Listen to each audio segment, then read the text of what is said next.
In this video, I'd like to talk about finding roots of complex numbers.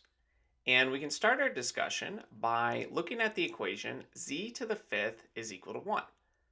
And this is one of the classic problems when dealing with roots of complex numbers where we need to figure out what are called the roots of unity. Or in this case, the fifth roots of the number 1. And we can figure out fairly quickly that one solution is just 1, where z is equal to 1, since 1 to the fifth power is equal to 1. But there are actually 4 other solutions to this equation. In fact, whatever power we raise this to, that's how many total solutions there are to this. And these 5 solutions, when we plot them on the complex plane, are actually evenly spread out in a circle around the origin here, where we have one here, and we can draw in the other ones to be roughly about there, but they will fill in a circle. That's not drawn perfectly to scale, but you can get a general idea of how the solutions will play out. Now, to solve this problem, there are 2 different methods we can use, or 2 main methods. We can first write this in polar form, and we can do the same for this number 1 and compare the 2 sides of the equation. We will need to use de Moivre's theorem, where we have a complex number raised to an exponent. Or we can use Euler's formula, where we rewrite our complex number using the formula e to the I theta is cosine of theta plus I times by the sine of theta. But for this video, let's focus on rewriting this using polar form. We will learn that method first, and then in the next video, we will learn the method using Euler's formula.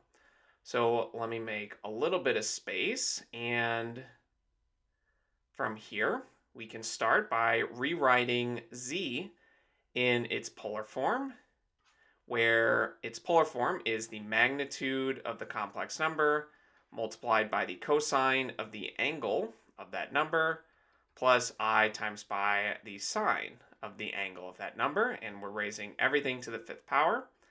And we will also rewrite the number 1 in its polar form, but for the number 1, we know its magnitude is just 1 and its direction is 0. If we plot this on the complex plane, it is at this point right here, its real value is 1 and its imaginary value is 0, since 1 is really just 1 plus 0i as a complex number.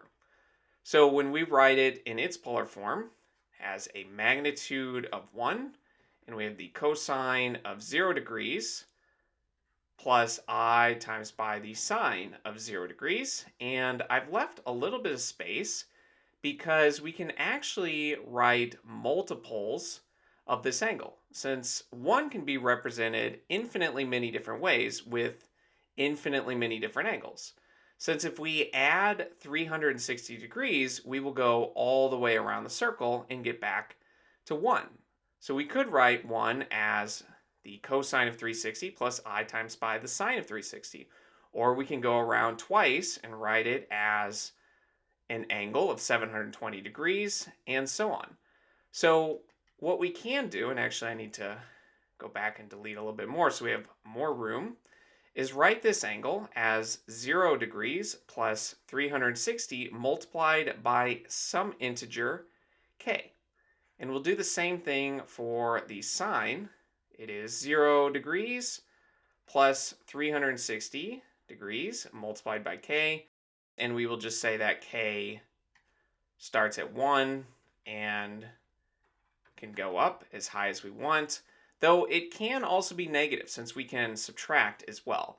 But as we'll see, we really only need the first 4 values, since whatever the power we're raising this to, that's how many solutions we'll need. So we have the first solution at 0, then when we add 360 once, when we add it twice, 3 times, and 4 times.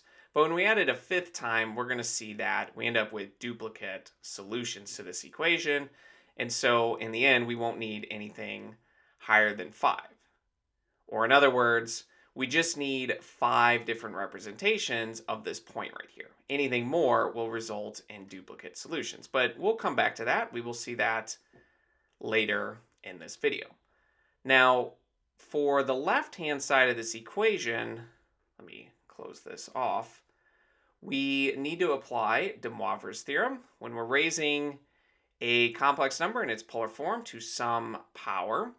We multiply its magnitude that many times. So we'll raise the magnitude to the 5th power, and we add the angle 5 times. So we have the cosine of 5 times by theta plus I times by the sine of 5 times theta.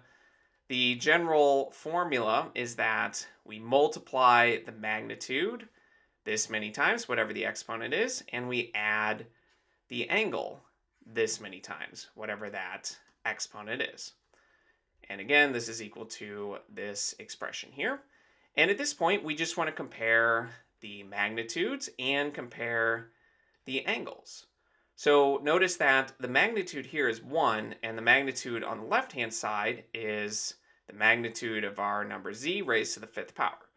So we can write that the magnitude of z raised to the 5th is equal to 1, and there is only one solution to this. We raise both of these to the 1/5 power, and we get that the magnitude of z is 1 to the 1/5, or the 5th root of 1, or I should say the real value solution of the 5th root of 1, which of course is 1. 1 raised to any power is 1. So the magnitude of the numbers we are looking for will all have a magnitude of 1. And at this point, this is the tricky part, we just need to concern ourselves with the angles and match them up. We can say that in both cases, we have 5 times by our angle is equal to this angle here. Since for this equation to be true, the magnitudes must be equal and the angles must be equal. So we have 5 times theta is 0 plus 360 degrees multiplied by k. And really, I should be careful here. We should also include k equals 0, just so that we have the case where this part with 360 degrees times k actually just goes away, and we have our 5 different cases here that we're looking at. So to solve this equation, let's divide each side by 5 so that theta is 0 over 5, which is still 0, plus 360 degrees over 5 multiplied by k, and we can simplify that so that theta is 0 plus 72 degrees multiplied by k. And of course, if we want, we could do this all in radians. 360 and 2 pi are equal. So we would get 2 pi over 5 radians multiplied by k. Either way we want to do this is fine. We will get the same solutions.